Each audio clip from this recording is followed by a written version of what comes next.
በብዙዎቻችሁ ጥያቄ መሰረት በራሴ ቲክቶክ አካውንት መጥቼላችኋለሁ። ብዙዎቻችሁ የቲክቶክ አካውንት ክፈጂ እያላችሁ ነበረ። ስለዚህ ፎሎ እያደረጋችሁ ቤተሰብ ሁኑኝ፣ ላይክ እያደረጋችሁ እንዲሁም ፎሎ እያደረጋችሁ ፋሚሊ ሁኑኝ። በጣም ወዳችኋለሁ። እንኳን ደህና መጣሽ የኔ እንቁ ሩታዬ፣ እንኳን ደህና መጣሽ ቤተሰብ። እንግዲህ ሩታ በራሷ ቲክቶክ መጥታለች ማለት ነው። የቲክቶክ ስሟ ልክ እንደ ኢንስታግራም ነው።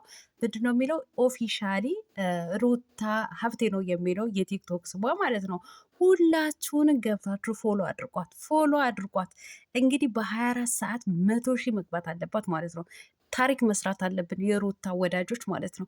አይ እንደው ጠላቶቿ ምን ሊሻላችሁ ነው? ምን ሊሻላችሁ ነው? እንደው በዩቲዩብ እረር ቀጠል ስትሉ አሁን ደግሞ በቲክቶክ ብቅ አለች ማለት ነው። ብቅ አለች። እንግዲህ ለምትቃጠሉ መልካም የመቃጠል ጊዜ ይሁንላችሁ። ምንም ማድረግ አይቻልም። ምንም መተባበር አንችልም ማለት ነው። ለምትወዷት ለምታደንቋት ደግሞ እንኳን ደስ አላችሁ። ሩታ እንግዲህ በቲክቶክ በራሷ የቲክቶክ አካውንት መጥታለች። ኦፊሻሊ ሩታ ሀብቴ ነው የሚለው ገብታችሁ ፎሎ አድርጓት ቤተሰብ፣ ፎሎ አድርጓት። አዎ ጠላቶቿ ቅጥል ሊበሉ በይበልጥ ማለት ነው። ይቺ ጠንካራ ጎበዝ የሴት ጀግና ልናበረታታት ይገባል። ምክንያቱም እሷም ሰርታ ሌሎቹንም እንዲሰሩ የምታበረታታ እንቁ ሴት ስለሆነች ማለት ነው።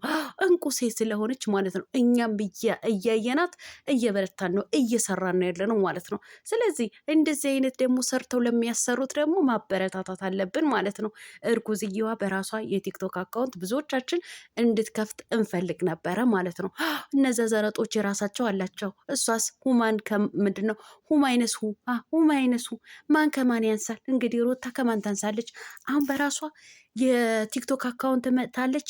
ዳይ ሄዳችሁ ፎሎ አድርጓት። እናንተ ለካ ሰላም ተማር ሰጠኋችሁ፣ ይቅርባችሁ። ከትንሽ ሰዓት በፊት ሰላም ብያችሁ ነበር። ለአሁኑ ግን እንዴት ዋላችሁ? ደህና ናችሁ ወይ? ደህና ናችሁ አይደለ? እኔ ያለሁ አልሐምዱሊላ። እኔንም ሰብስክራይብ አድርጉኝ፣ ላይክ አድርጉ። ሩታዬን ገብታችሁ እንግዲህ ኦፊሻሊ ሩታ ሀብቴ የሚለውን የቲክቶክ አካውንቷ ገብታችሁ ፎሎ አድርጉ። ታሪክ ስሩ። 100 ፎሎ ማስገባት አለብን ማለት ነው በዛሬ ዕለት ባይ